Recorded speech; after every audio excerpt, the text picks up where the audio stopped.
제7장.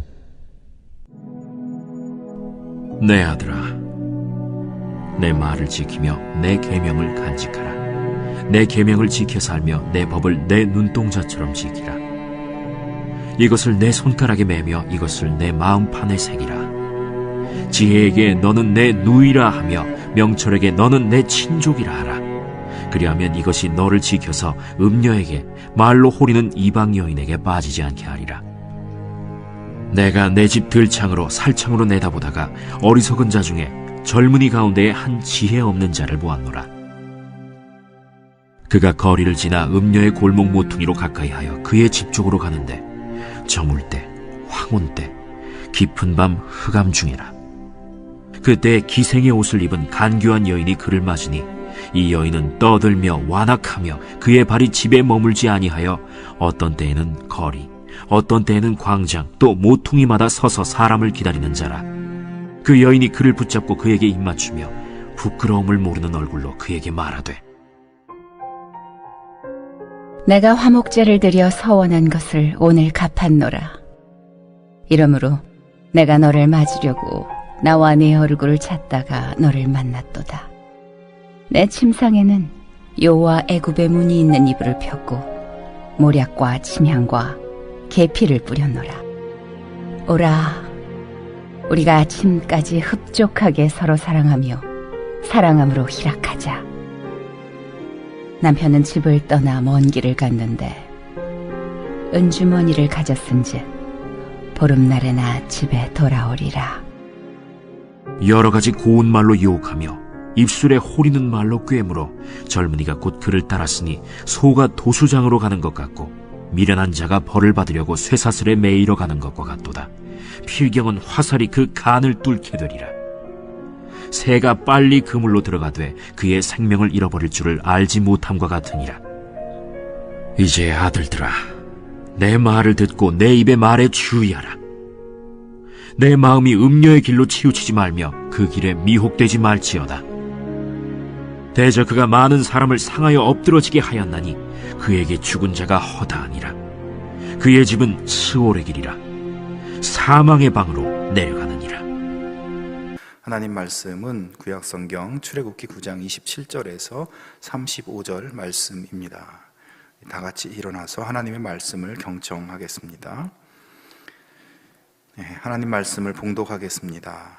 바로가 사람을 보내어 모세와 아론을 불러 그들에게 이르되, 이번은 내가 범죄하였노라. 여호와는 의로우시고 나와 나의 백성은 악하도다. 여호와께 구하여 이 우레소리와 우박을 그만 그치게 하라. 내가 너희를 보내리니 너희가 다시는 머물지 아니하리라. 모세가 그에게 이르되, 내가 성에서 나가서 곧 내 손을 여호와를 향하여 펴리니 그리하면 우레소리가 그치고 우박이 다시 있지 아니할지라. 세상이 여호와께 속한 줄을 왕이 알리이다. 그러나 왕과 왕의 신하들이 여호와 하나님을 아직도 두려워하지 아니할 줄을 내가 아나이다. 그때에 보리는 이삭이 나왔고 삼은 꽃이 피었으므로 삼과 보리가 상하였으나 그러나 밀과 쌀보리는 자라지 아니한 고로 상하지 아니하였더라. 모세가 바로를 떠나 성에서 나가 여호와를 향하여 손을 펴매 우레소리와 우박이 그치고 비가 땅에 내리지 아니하니라.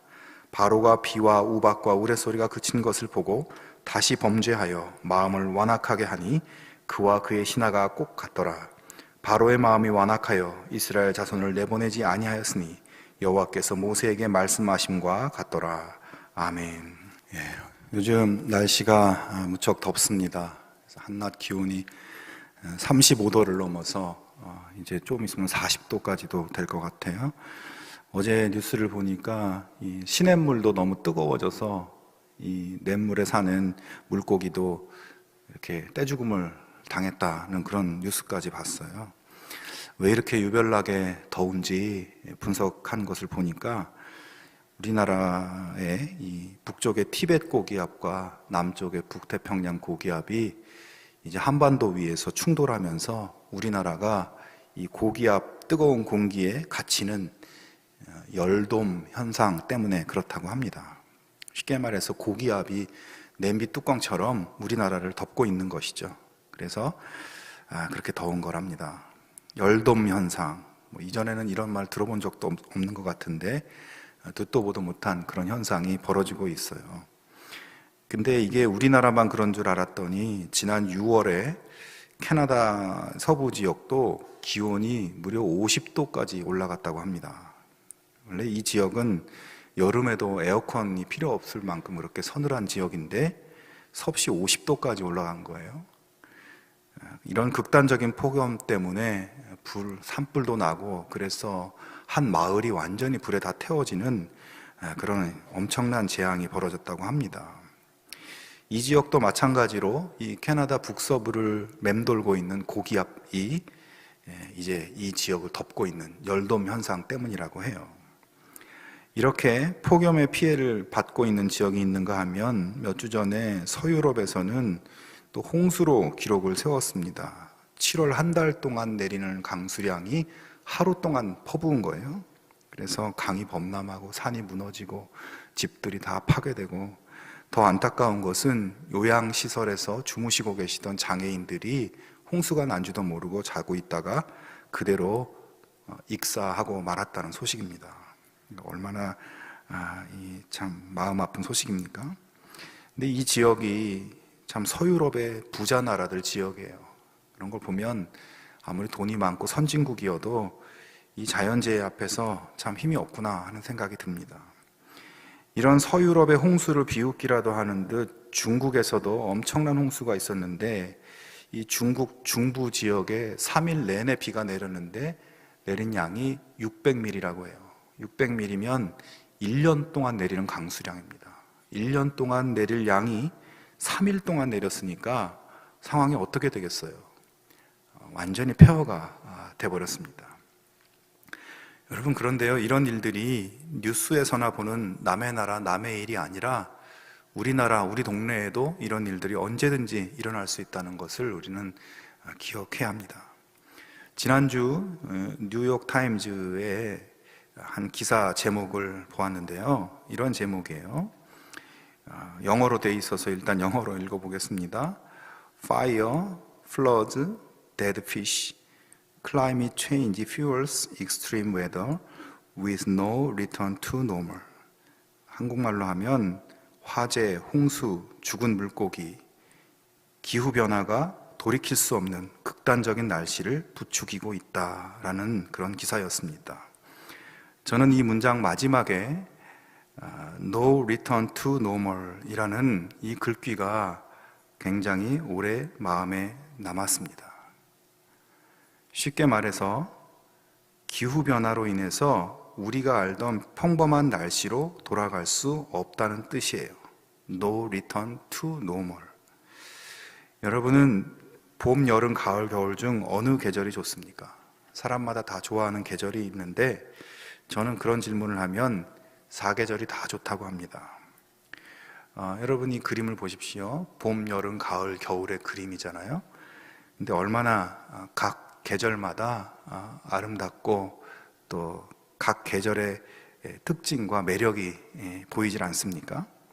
그런데 No return to normal, 우리가 알고 있는 그리고 좋아하고 늘 보아왔던 봄, 여름, 가을, 겨울, 이 풍경을 이제 다시 볼 수 없을지도 모른다는 것이에요.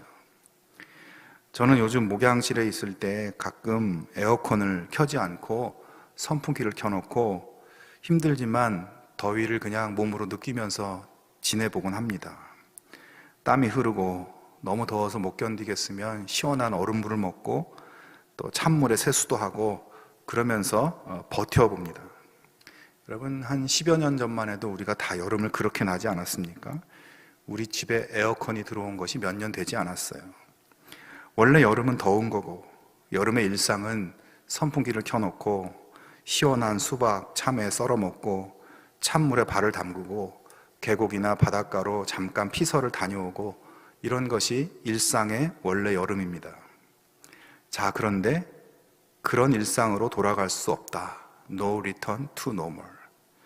왜 그렇습니까? 너무 더워서 죽을지도 모르는 무시무시한 계절이 되어버렸기 때문입니다. 냇가에 발을 담그기는커녕 펄펄 끓는 냇물에 그 속의 물고기들이 다 죽게 생겼기 때문입니다. 저는 이게 더 심각하기 전에 이 더위를 좀 버텨보고 즐겨보고 그러고 싶은 마음이 들더라고요. 일상적이지 않은 더위와 추위, 일상적이지 않은 폭우와 가뭄, 일상적이지 않은 환경이 너무 빠르게 다가오고 있고 예전의 일상적인 풍경으로 다시 돌아갈 수 없다. 참으로 생각만 해도 우울해집니다. 많은 과학자들이 이런 심각한 상황을 경고하면서 우리가 원래 일상으로 되돌아가려면 지금 빨리 이 기후변화에 대해서 우리 인류가 함께 대응해야 된다. 그리고 이것을 되돌릴 수 있는 시간은 별로 남지 않았다라고 경고합니다. 우리의 편리와 인간의 욕망을 위해서 자원을 마음대로 써버리는 우리 인간의 이 삶의 패턴을 멈추지 않고 그런 식으로 조금만 더 살다 보면 그때는 돌이키고 싶어도 되돌릴 수 없는 상황이 된다는 것이에요. 그런데요, 사실 우리는 이런 과학자들의 경고를 많이 들어왔고 지금 상황이 심각하다는 것을 모르는 사람은 별로 없습니다. 굉장히 위험한 지경임을 잘 알고 있습니다. 하지만 우리가 지금 살고 있는 방식으로 너무 편하게 너무 오랫동안 이 방식으로 살아왔기 때문에 또 이 방식으로 먹고 사는 사람들이 너무나 많기 때문에 알면서도 바꾸지 못하는 것이에요. 이것이 문제인 겁니다. 망할 줄 알면서 죽을 줄 알면서 계속 그리로 가는 거죠. 우리 개인의 삶에도 그런 게 있잖아요. 예를 들어서 이게 흡연하는 거, 몸에 굉장히 안 좋다는 거 다 압니다. 이거 모르는 사람이 없어요. 처음에는 호기심으로 남들 하는 게 멋있어 보여서 또는 스트레스를 잊어보려고 여러 가지 다양한 이유로 흡연을 선택하죠. 그런데 흡연을 하면서도 이것 때문에 암에 걸릴 수도 있고 주변 사람들한테 피해를 줄 수도 있고 이렇게 된다는 것을 모르는 게 아닙니다.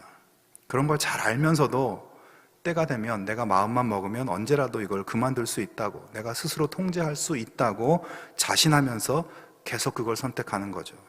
그렇게 하다가 그 선택이 계속 쌓이고 쌓이면 습관이 돼버리고, 그리고 그 습관의 두께는 갈수록 더 두꺼워져서 그것이 나를 지배하고 나의 자유를 뺏어버리게 되는 것입니다. 그렇게 되면 되돌리고 싶어도 되돌릴 수 없게 되는 거예요. 우리를 망가뜨리는 그 선택들이 나쁘다는 것을 알았으면 빨리 그만둬 버리고, 우리를 행복하게 만드는 선택을 내가 알았으면 빨리 그것을 선택하는 것이 건강하게 잘 사는 길인데, 이걸 내 방식대로, 나 편한 대로 고집하다 보면 딱딱하게 굳어져서 점점점 돌이킬 수 없게 된다는 것이에요. 출애굽기에 등장하는 이집트 왕이 바로 그러한 경우였습니다. 출애굽기 7장부터 11장까지는 모세와 이집트 왕 사이에 일어나는 숨막히는 대결을 보여주고 있죠. 근데 여러분, 이 이집트 왕과 모세의 대결 이야기 속에 계속 반복해서 등장하는 묘사가 있습니다. 그것은 바로 이집트 왕의 마음이 완악하여 모세의 말을 듣지 않았다는 것이에요.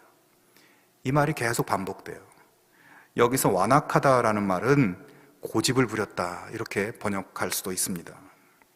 이스라엘 백성들을 놓아달라고 하는 요청에 대해서 이집트 왕은 완악해서 완강히 고집을 피우며 그 요청을 거절했다. 계속 이 말이 반복돼요. 심지어는 굉장히 심각한 재앙들로 수많은 사람과 가축들이 병들어 죽고 농작물이 다 파괴되고 도저히 감당할 수 없는 상황들이 이집트 전국에 펼쳐지고 있는데도 끝까지 그 완악한 고집을 꺾지 않았다는 것입니다. 사실 모세가 이스라엘 백성을 놓아달라, 우리를 보내달라 이렇게 요청할 때 이것을 바로가 거절했다. 이것은 어느 정도 예측할 수 있는 일입니다. 지금 이 거대 제국 이집트라는 이 나라의 경제를 떠받치고 있는 것은 바로 값싼 노예 노동력이었어요. 노예들이 일을 해줘야 사회 경제가 유지되고 또 왕을 비롯한 이 권력층들이 호사를 누리며 살 수 있는 것이죠. 이 노예들이 일을 해줘야 이게 유지가 되는 거예요. 이걸 알고 있는데 이걸 어떻게 쉽게 노예들을 보내줄 수가 있겠습니까? 그럴 권력자가 어디 있겠습니까? 이집트만 그런 것이 아니라 고대 제국들은 모두 노예들의 값싼 노동력에 의존해서 성장하고 유지되고 있었습니다. 우리가 아는 로마 제국 같은 나라도 그 당시에 이 굉장히 이 강력한 제국이었고 많은 지역을 통치하는 그런 제국이었는데 이 제국이 이렇게 성장할 수 있었던 것도 많은 전쟁을 통해서 영토를 확장하고 그 지역의 사람들을 노예로 만들면서 이 노예들의 값싼 노동력을 통해서 이 제국이 부흥할 수 있었다는 거예요. 거꾸로 이 제국이 망한 이유도 정복 전쟁이 이제 그치면서 노예가 급격히 감소하면서 경제가 무너지고 그래서 로마 제국이 망했다라는 분석도 있습니다. 오늘 성경에 나오는 이집트도 이스라엘 노예들의 노동력으로 유지되고 있었는데 이 노예들을 놓아주면 어떻게 되겠습니까? 자기들이 편하게 살려면 이거 당연히 거부해야 될 사안이죠. 자, 이렇게 모세의 요청을 거부하는 바로의 완강한 마음은 하나님의 재앙을 불러옵니다. 가장 먼저 나일 강물을 피로 변하게 하는 재앙이 시작됩니다. 왕이 깜짝 놀랐겠죠. 하지만 자기 밑에 이집트의 술사들도 자기들의 술법으로 똑같이 이 기적을 행해요. 그래서 왕이 마음이 더 굳어져서 모세의 청을 거절해버립니다. 그러자 얼마 후 두 번째 재앙이 벌어집니다. 이집트 전역에 개구리 떼로 덮인 거예요. 기겁을 한 이집트 왕이 모세와 아론을 불러서 개구리가 물러가도록 해주면 요청을 들어주겠다 약속합니다. 모세는 이집트 왕의 약속을 믿고 개구리를 물러나게 해줘요. 왕이 이제 약속대로 이스라엘을 놓아줘야 되는데 그가 다시 마음을 완강하게 해서 약속을 무시하고 요청을 묵살해버립니다. 그러자 이번에는 온 이집트 땅의 먼지가 이로 변하는 그런 재앙이 벌어져요. 여기서 이는 모기 종류예요. 그래서 땅바닥의 먼지들이 전부 모기가 돼서 사람과 짐승들을 공격하니까 얼마나 괴로웠겠습니까? 하지만 왕은 여전히 마음을 완악하게 하고 말을 듣지 않습니다. 이번에는 파리 재앙으로 치십니다. 여기서 파리는 우리가 아는 그런 파리가 아니라 중동 지역의 아주 심각한 해충을 말하는 거예요. 무시무시한 날벌레들, 이것들이 이집트 전역에 들끓게 되어서 도저히 살 수 없게 이렇게 괴롭게 되니까 왕이 또 모세에게 부탁을 해요. 이걸 거두어주면 보내주겠다고. 모세가 벌레들을 물러가게 해줍니다. 근데 왕이 또 마음이 바뀌었어요. 마음이 다시 완강하게 해서 이스라엘을 보내주기로 한 것을 취소합니다. 다섯 번째로 이집트의 가축들에게 구제역 같은 이 전염병, 가축 전염병의 재앙을 내립니다. 가축들이 푹푹 쓰러지고 가축의 시체들이 온 나라에 나뒹구니 얼마나 심각했겠어요? 하지만 왕은 여전히 마음을 완강하게 먹고 이스라엘을 내보내지 않습니다. 여기서 우리는 하나님의 재앙이 점점 강력하게 진행되고 있는 것을 볼 수 있어요. 그럼에도 불구하고 재앙이 그렇게 강해짐에도 불구하고 이집트의 왕은 돌이키기는커녕 마음을 점점 더 완강하게 합니다. 여섯 번째 재앙, 이집트 사람들이 악성 피부병으로 고통받는 재앙이 내립니다. 하지만 왕은 마음을 바꾸지 않아요. 일곱 번째 우박의 재앙이 쏟아집니다. 하늘에서 수박만한 우박이 쏟아져서 농작물이 다 망가지고 사람들도 맞아 죽고 집이 박살나 버립니다. 하늘에서 얼음 폭탄이 쏟아져서 나라가 폐허가 되는 거예요. 왕이 모세에게 사정을 합니다. 이걸 거두어 달라고, 당신들 보내주겠다고. 하지만 왕은 우박이 그치자 또 마음을 바꿨어요. 완악하게 해서 이스라엘을 보내지 않습니다. 여덟 번째 메뚜기 재앙, 아홉 번째 흑암의 재앙 마찬가지였어요. 결국 열 번째 처음 태어난 장자들, 왕의 이 장자, 큰아들부터 모든 이 백성들의 큰아들, 각 가정의 큰아들, 또 심지어는 짐승의 장자들까지 희생당하는 재앙을 겪고 그제서야 이 왕이 항복하고 이스라엘을 내보냅니다. 자, 근데 여러분, 여기서 이야기가 끝나지 않아요. 이스라엘 백성들이 모두 떠나고 나니까 이집트 왕이 또 마음이 바뀐 거예요. 다시 마음이 완악해졌습니다. 내보냈던 이스라엘을 도로 끌고 와야 되겠다. 군대를 동원해서 뒤를 쫓습니다. 그렇게 완강한 고집으로 맹렬하게 이스라엘을 추격하던 그 왕과 그의 군대는 결국 홍해 바다에 빠져 최후를 맞이하게 됩니다. 여러분, 이 7장에서 11장 재앙 이야기의 설명이 길었지만 성경은 이집트 왕이 얼마나 고집스럽고 완고했는지 보여주고 있어요. 온 나라가 폐허가 되고 농작물이고 가축들이고 남아나질 않습니다. 수많은 사람들이 죽습니다. 도대체 왜 이렇게 고집스럽고 완악하게 이 왕이 그러는지 이해가 되질 않아요. 근데 여러분, 나라가 그 지경이 되는 상황에서 왕이 어떻게 하면 이 재앙에서 벗어날 수 있는지 이것을 몰라서 그렇게 고집을 피운 것일까요? 어떻게 하면 살아날 수 있는지 몰라서 그런 것일까요? 여러분, 이집트 왕이 7번째 재앙을 겪을 때 모세에게 이런 말을 했습니다. 9장 27절에 보면 바로가 사람을 보내어 모세와 아론을 불러 그들에게 이르되 이번은 내가 범죄하였노라. 여호와는 의로우시고 나와 나의 백성은 악하도다. 여호와께 구하여 이 우레소리와 우박을 그만 그치게 하라. 내가 너희를 보내리니 너희가 다시는 머물지 아니하리라.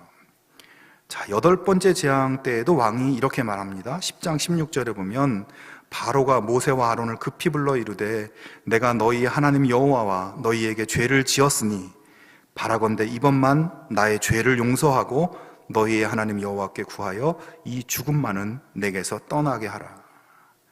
자, 이집트 왕이 끝까지 마음을 완악하게 하고 완강하게 고집을 피우고 있었지만 한편으로는 분명히 자기가 잘못하고 있고 자기가 하나님 앞에 죄를 지었다고 이렇게 고백하고 있어요. 이집트 왕은 자기가 무엇을 잘못하고 있는지 그리고 어떻게 해야 살 수 있는지 분명히 알고 있었습니다. 뿐만 아니라 그 주변의 신하들도 왕에게 이렇게 이야기하죠. 10장 7절에 보면 바로의 신하들이 그에게 말하되 어느 때까지 이 사람이 우리의 함정이 되리이까? 그 사람들을 보내어 그들의 하나님 여호와를 섬기게 하소서. 왕은 아직도 애굽이 망한 줄을 알지 못하시니까. 자, 신하들도 왕에게 이스라엘 사람들 보내줘야 된다고 이야기하는 거죠. 그러니까 지금 이집트 왕 자신도 그의 신하들도 이집트 모든 사람들도 다 문제가 뭐고 어떻게 해야 하는지 다 알고 있었다는 거죠. 하지만 이집트 왕은 자기 내면의 소리, 주변 사람들 말, 그 무엇도 듣지 않고 완강하게 거부하고 있는 것입니다. 여러분, 그렇게 이집트 왕이 자기도 살고 나라도 구할 수 있는 길이 무엇인지 알면서도 끝까지 고집한 이유는 무엇일까요? 그가 인간적으로 악하고 고집센 사람인 이유도 있겠지만 앞에서 말씀드린 것처럼 저 노예들을 보내기가 너무 아까운 거죠. 저 노예들을 부려먹고 사는 게 너무 편하고 좋은 것이죠. 저 노예들을 보내고 나면 저들이 하던 일을 누가 다 한단 말인가? 도무지 답이 안 나오는 것입니다. 지금까지 누려온 엄청난 부와 풍요와 안락한 생활, 신처럼 떠받들어졌던 자신의 권력, 이 모든 것이 기초부터 흔들릴 수밖에 없는 이것을 감당할 수 없는 것이죠. 그래서 이집트 왕은 재앙이 쏟아져 사람이고 짐승이고 다 죽어 넘어가는 것을 보면서 아유, 안 되겠다, 내보내야 되겠다 이러다가도 돌아서면 아니지, 저놈들 내보내면 누가 일을 하냐, 안 돼, 못 보내, 이렇게 한 것입니다. 그러면서 조금만 참으면 되겠지, 이번만 어떻게 넘기면 되겠지, 이런 심정으로 넘기고 또 넘기고 그렇게 하다가 도저히 돌아올 수 없는 임계점을 넘게 되고 그래서 결국 망한 것입니다. 살 길이 뭔 줄 분명히 알면서도 자기 편한 것, 자기 욕심, 자기가 즐기던 것, 자기가 좋다고 생각하는 것, 자기를 만족시켜주는 것을 끝내 고집하다가 최후를 맞이한 것이에요. 여러분, 출애굽기 7장에서 11장의 10가지 재앙의 이야기를 읽어보면 독특한 점이 있습니다. 그것은 바로 재앙에 대응하는 이집트 왕의 모습, 그가 어떻게 말하고 감정이 어떻게 변하고 이런 것을 성경이 아주 특별히 자세하고 정교하게 보여주고 있다는 거예요. 성경의 다른 책에서는 적국의 왕에 대해서 이렇게 세밀하게 보여주는 경우가 없습니다. 이것은 이집트 왕의 모습을 통해서 우리에게 주고 싶은 강력한 메시지가 있다는 의미입니다. 여러분, 우리는 이 세상에 살면서 어떻게 사는 것이 인간답게 사는 것이고 어떻게 사는 것이 올바르게 사는 것인지 우리들이 모르질 않습니다. 그리고 우리는 하나님의 자녀로, 하나님의 사명자로서 어떤 인격을 가져야 되고 어떻게 말해야 되고 어떻게 행동하면서 살아야 하는지 잘 알고 있습니다. 어떻게 살아야 하나님의 축복된 삶을 살 수 있는지 그것을 우리는 모르질 않습니다. 우리가 그런 것을 모르는 것은 아니지만 우리도 저 이집트 왕처럼 우리 속에 내가 원하고 내가 좋아하고 내가 중요하게 생각하는 것, 내 본능이 외치는 소리와 하나님이 바라시고 원하시고 기뻐하는 이것이 둘이 서로 충돌하고 갈등하고 이러는 중에 우리가 둘 중 하나를 선택하는 거예요. 이때 내 고집, 내 완강함으로 하나님보다 나를 앞세워서 선택하면 우리도 이집트 왕의 길을 걷게 되는 것입니다. 오늘날 우리는 참으로 어려운 상황이 계속되고 있습니다. 코로나로 인해서 정말 최악의 7, 8월을 보낼 것으로 보입니다.